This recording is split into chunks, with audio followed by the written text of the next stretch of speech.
moment. Is it just Paimon, or is this stall kind of suspicious? It's never been here before, right?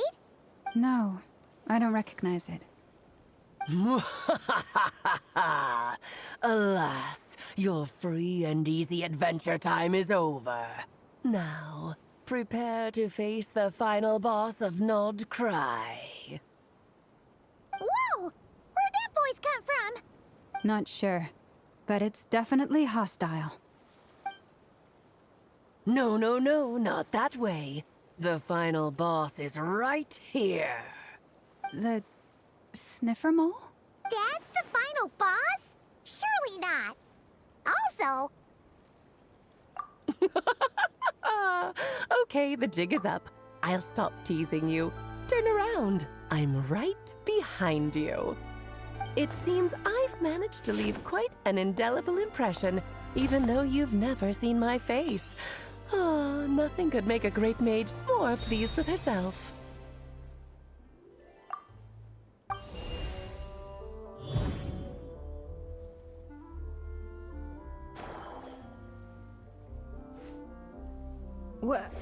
What is going on? I've heard that all the big shots in Teyvat have long, wordy titles that stun people speechless when they make their entrance. Unfortunately, none of them are affiliated with the Hexen Circle, and we ourselves keep a very low profile. The notorious name-dropping doesn't quite work for us. Still, I, for one, think I'm really quite amazing. So that didn't stop me from coming up with a title anyway. Alice? It's really you this time? Not a lantern or a Dodoko, but Alice in the flesh? Oh, that's right. So, what do you think? How does it feel to finally meet me? You look like... Oh, that's the first thing you thought. A little surprising, but that actually makes me very happy. Because that means that when Klee grows up, she'll be just as stunningly beautiful as her mother. So she's a friend of yours? Kind of. This is actually the first time we've seen her in person. I see. Madam Mage, that was, quite a powerful entrance. I certainly won't be forgetting it anytime soon. It's okay, Lauma, don't force it. Paimon will do the honors. This is Alice from the Hexen Circle. She's a friend of ours, and of Arcus, too.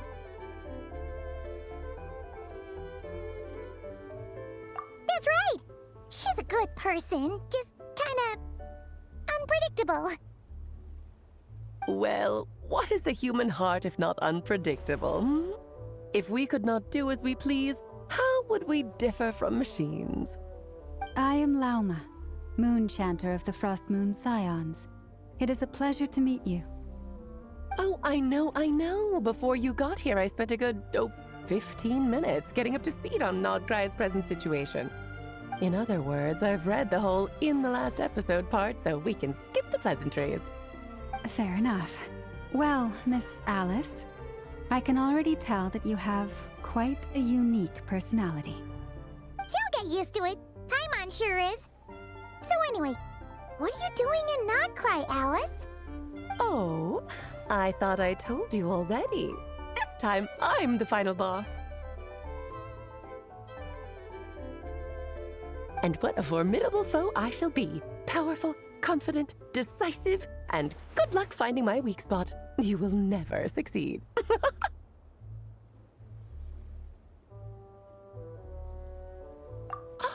Oh, drat!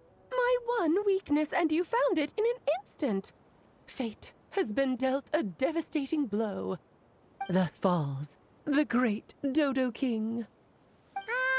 Why are you playing along with this nonsense? For funsies, of course. What's wrong, Paimon? Are you disappointed in me? Am I a gigantic letdown? No, it's just...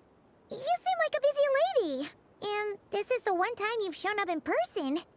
Paimon figured it would be for something more high stakes than just goofing around. You're quite right. I'm here in Nocturne because something big happened. Something big enough it caught the attention of the Hexen Circle. It concerns the 3 moons, Tevat's borders, and of course, the moon goddess you are currently searching for. Kind of. Why don't we discuss this over a pot of tea? My main reason for coming on this trip to Tevat was, of course, to have some fun. But I do technically have a job to do as well, namely, maintaining the stability of Tevat's borders.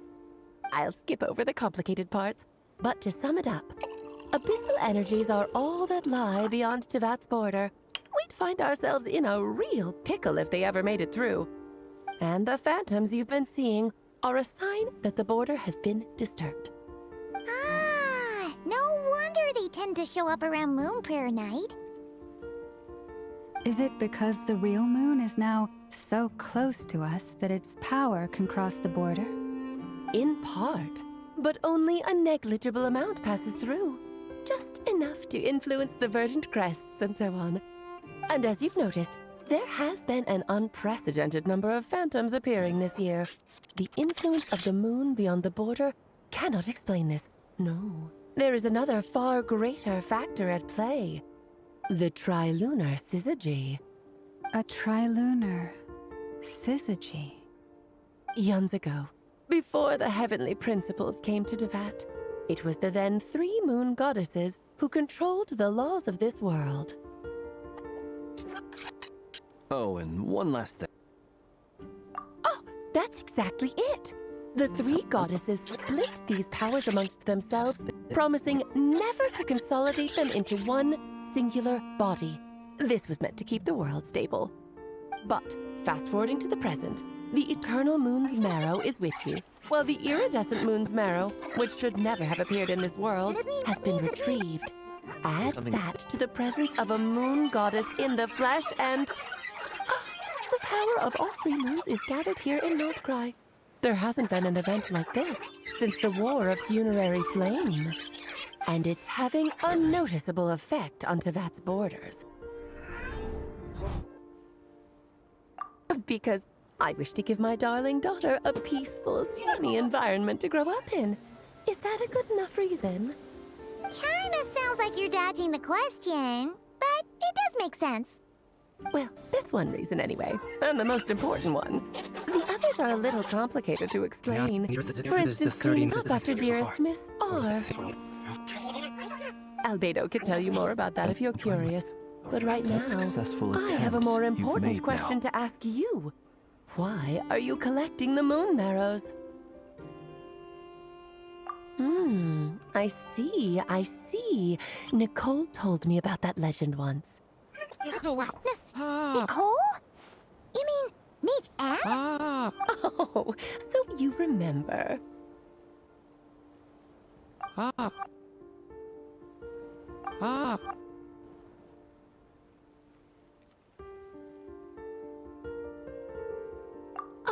Yes, of course. That was a story about fate, her area of expertise. I'm afraid this is the But back to the story of our dear moon goddess. I'm afraid her intended method of returning to the moon is unlikely to work anymore. What does that mean? She may be missing, but she hasn't gone anywhere. She has disappeared.